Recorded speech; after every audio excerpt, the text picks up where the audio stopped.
மடி அலர்ஜி மாதிரி வேறு பசுகளை தாக்கக்கூடிய வேறு எதுவும் தீவிரமான நோய்கள்? அதான் இப்போ உங்களுக்கு இடையில கேள்விப்பட்ட இளம்பி வைரஸ் தாக்கம் இருந்தது, அது இப்போ குறைஞ்சி கொண்டு போகுது. அதுக்கும் பெரும்பாலும் கண்டுகளுக்கு தான் தாக்குறது. மற்ற கோமாரி நோய் இருக்குது, அதுகளும் வாய்ப்பகுதியில் தான் கூடுதலாக தாக்கும்.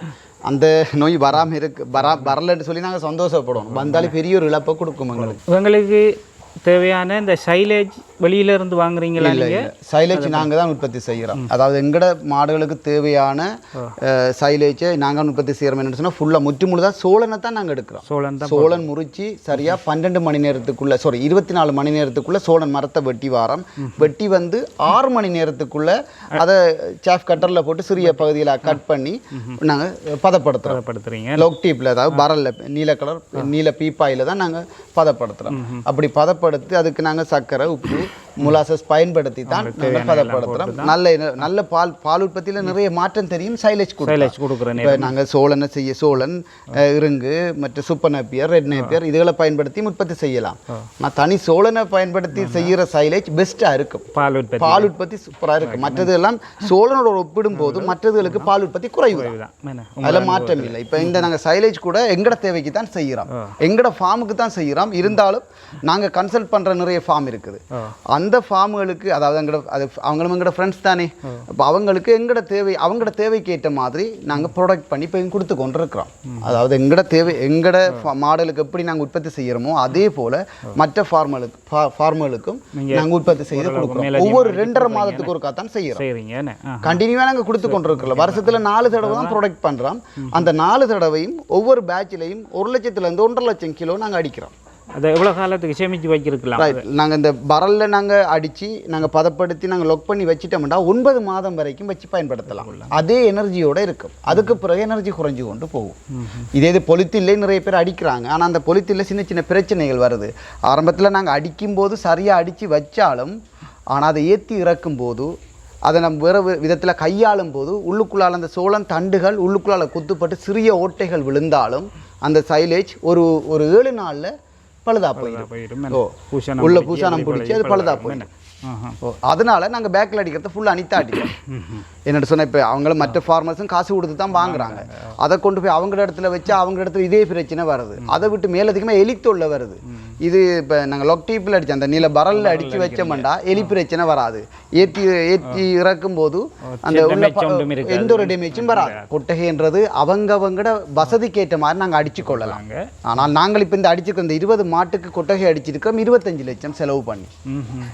மேலுக்கு நீங்கள் நேரத்தில் பார்த்துருப்பீங்க, ஸ்ப்ரிங்க்லர் போட்டுருக்கிறோம். அதாவது இதில் இந்த ஹீட் டைமில் காலையில் ஒரு 10 மணிலேருந்து ஈவினிங் 3-4 மணி வரைக்கும் மேலே ஸ்ப்ரிங்க்லர் வேலை செய்யும். இப்போ தண்ணி விழுந்து கொண்டே இருக்கும். இங்கே இந்த கொட்டகைக்குள்ளே கூலிங்காக இருக்குது. இப்போ உண்மையை சொல்லப்போனால் எங்களோட மாடுகள் 34-36 செல்சியஸ் டிகிரியில் கூட இங்கே வாழக்கூடியது இல்லைன்னு இல்லை. இருந்தாலும் மாடுகளுக்கு ஹீட் அதிகமாக இருந்தால் பால் உற்பத்தியை குறைக்கும்.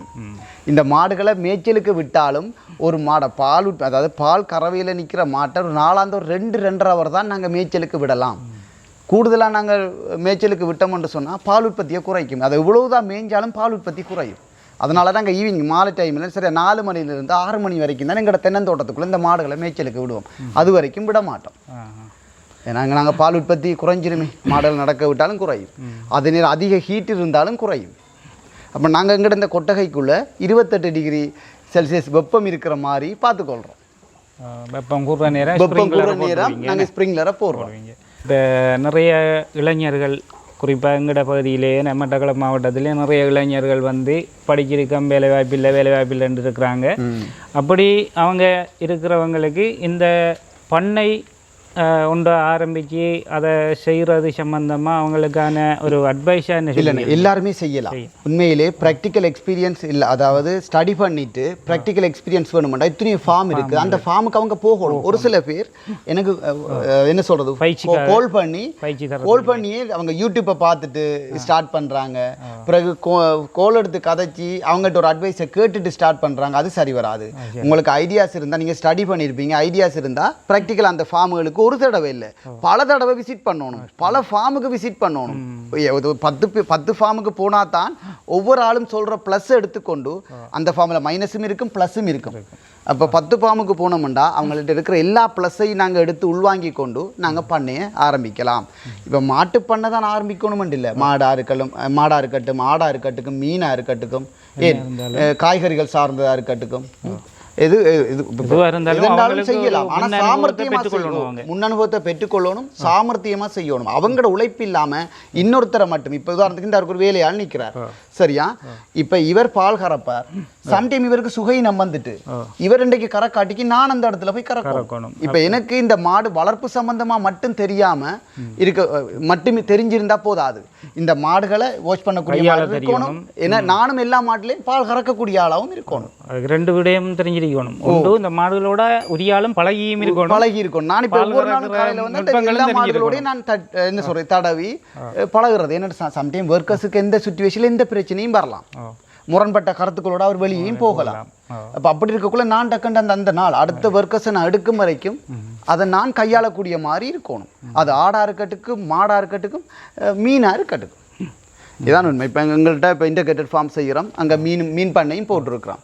இப்போ மீன்கள் 3 குளத்துக்குள்ளே வெவ்வேறு ரகங்கள் போட்டிருக்கோம். கட்லா ரோகு கிஃப்ட் திலாப்பியான்னு போட்டிருக்கிறோம். இப்போ அறுவடை நடந்து கொண்டு இருக்கா மீன்? இல்லை இப்போ தான் குஞ்சு போட்டிருக்கிறோம். 6ஆம் மாதத்துலேருந்து 7ஆம் மாதம் அறுவடை காலம் ஸ்டார்ட் ஆகும். நீங்களும் விவசாய ஒரு துறையில் பட்டம் முடிச்சிருக்கிறீர்கள். மேலதிகமாயும் வேறு இல்லை எனக்கு உண்மையில் இந்த ஓப்பனாக சொல்ல போனால் நாங்கள் இது சம்மந்தமாக ஸ்டடி பண்ணினாலும் சரியா இந்த ஆர்வம் வந்தது. நான் இந்தியாவுக்கு பல தடவை போயிருக்கேன். தமிழ்நாட்டில் கிட்டத்தட்ட ஒரு 6-7 தடவை விசிட் பண்ணியிருக்கிறேன். நிறைய ஃபார்ம் கிட்டத்தட்ட ஒரு 100கணக்கான ஃபார்முக்கு போயிருக்கேன். ஃபார்முண்டா அது அங்கே தான், இங்கே இல்லை அங்கே தான். சாதாரண ஒரு பண்ணையும் பண்ணையாளரும் 20, 30, 40 மாடுகளை வளர்ப்பாங்க. அங்கே சாதாரண ஒரு பண்ணையாளரே 1000 மாடு வளர்ப்பாங்க. ஆனால் அங்கே தீவன செலவு குறைவு. இங்கே எங்கட நாணயத்தோடு ஒப்பிட்டு பார்த்தாலும் அங்கே தீவன செலவு குறைவு. இப்போ அங்கே இருக்கிற ஃபார்முகளுக்கு அதிகமாக விசிட் பண்ணியிருக்கிறேன். அதை பார்த்து தான் உங்களுக்கு இந்த ஆர்வமே வந்தது. உண்மையை சொல்ல போனால் நாங்களும் விவசாய குடும்பம் தான், இல்லைன்னு இல்லை. அப்போ அந்த ஒரு ஆர்வம் ஒன்று இருக்குது. இப்போ நாங்கள் விவசாயம் செய்து கொண்டு இருக்கிறோம், இதுவும் செய்து நான் இப்போ 11 வருஷமாக செய்து கொண்டிருக்கிறேன் இதே ஃபீல்டில். ஆனால் எல்லாருமே எடுத்த உடனே லாபத்தடையலாம். இந்த ஃபார்ம் ஃபீல்டில் குறைஞ்சது ஆடாக இருந்தாலும் 100 ஆடை வாங்கி விட்டுட்டு அடுத்த லாபத்தை எடுக்கிறதுக்கு 1.5 வருஷம் வெயிட் பண்ணணும். ஒரு வருஷத்தில் அந்த லாபத்தை எடுக்கலாது. 1.5 வருஷம் அல்லது 1.25 வருஷம் வெயிட் பண்ணித்தான் 18 மாதம் வெயிட் பண்ணால் தான் ஆட்டில் லாபம் எடுக்கலாம். மாடும் தான் எங்களுக்கு இந்த வருஷம் நாங்கள் மாட்டில் முதலீடு போட்டால் அவர் அந்த 1 வருஷம் வெயிட் பண்ணியே ஆகணும்.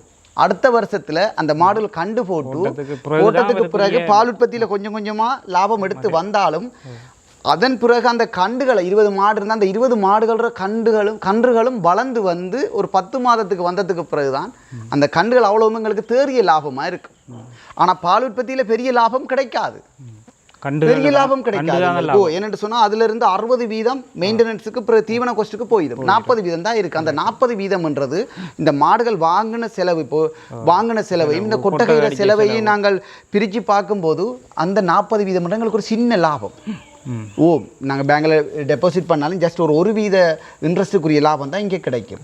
ஆனால் வருஷ முடிவில் 20 மாட்டிலிருந்து வர 20 கண்டு தான் எங்களுக்கு பெரிய லாபமாக வரும். இப்போ 20 கண்டு வந்துட்டு சொன்னாலும் 20 கண்டும் அந்த 10 மாதம் அடுத்த கண்டு போடும் வரைக்கும் 1 வயசு வந்துடும். அந்த 1 வயசுல அந்த 20 கன்ற வேலையும் கிட்டத்தட்ட 1 லட்சத்திலிருந்து 1.5 லட்சம் வந்துடும். எங்களுக்கு அதுதான் லாபம். 30 லட்சம் இருக்கும் வருஷத்துக்கு ஒரு அந்த கண்டுகள் 30 லட்சம் ரூபாய் கண்டுகள் எங்களுக்கு கிடைக்கும். பால் உற்பத்தி லாபம் வருதோ இல்லையோ. இப்போ எங்களுக்கு அந்த ஒரு நாகு கண்டு பிறந்து அந்த நாகு கண்டுக்கு நாங்கள் முதலாவது கண்டுக்கு சினப்படுத்தக்குள்ள எவ்வளவு வயது இருக்கணும் அவருக்கு? நிறைய பணியாளர்கள் செய்யறாங்க. ஆரம்பத்தில் இந்த மாடுகள் தங்கட அந்த என்ன சொல்றது ஆரோக்கியத்தை பொறுத்து 1.5 வயசு 18 மாதத்துக்கு பிறகு ஹீட்டுக்கு வரும். ஆனா நாங்க எங்கட மாடுகள் எல்லாம் 22 மாதத்துக்கு பிறகுதான் விடுறோம்.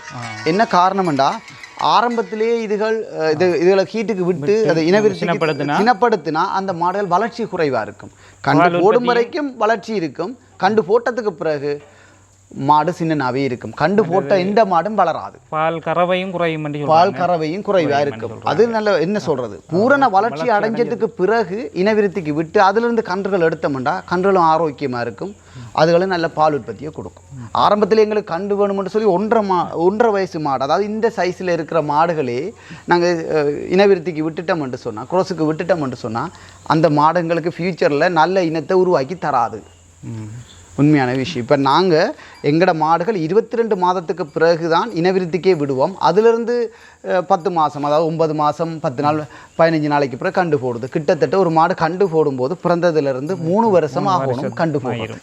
தனி சோளம் ஒன்றும் இல்லை, இந்த க்ளோத் பாவனையே இல்லை, என்ன எதுக்குமே இல்லை, வேறு எதுக்குமே இல்லை. இப்படியே அடைச்சிருந்தா 9 மாதம் வரைக்கும் 9 மாதம் வரைக்கும் வச்சுக்கொள்ளலாம். இல்லை 100% நாங்கள் 100% இது சோளம் மட்டும்தான் நாங்கள் பயன்படுத்துகிறோம். இதை நான் நொதிக்க வைக்கிறதுக்கு அந்த என்ன சொல்கிறது, ருசியை கூட்டுறதுக்கு சர்க்கரை உப்பு மெயினாக. நாங்கள் இப்போ சர்க்கரை இல்லாத டைமில் முலாசஸ் பயன்படுத்துகிறோம். சில இடங்களில் யூரியாவும் பயன்படுத்துகிறாங்க. ஆனால் நாங்களும் யூரியா பயன்படுத்துறது தான் மிக குறைஞ்ச அளவில் தான் பயன்படுத்துகிறோம். ஏன்னா விவசாய இதில் இருக்குது தானே, வைக்கோலுக்கு வந்து யூரியா தண்ணியை தெளிச்சு அதுக்காக அதிகமாக நிறைய பண்ணையாளர்கள் யூரியாவை அதிகமாக பயன்படுத்தி மாடுகள் இறந்தும் போயிருக்குது. நாங்கள் இதுக்கு யூரியா பயன்படுத்தி சாதாரணமாக 200 கிராம் யூரியாவை நாங்கள் இதுக்கு பயன்படுத்துறதா இருந்தால் 200 கிராம் யூரியாவை 5000 கிலோ சைலேஜ் அடிக்கிற வரைக்கும் அந்த 200 கிராம் தான்.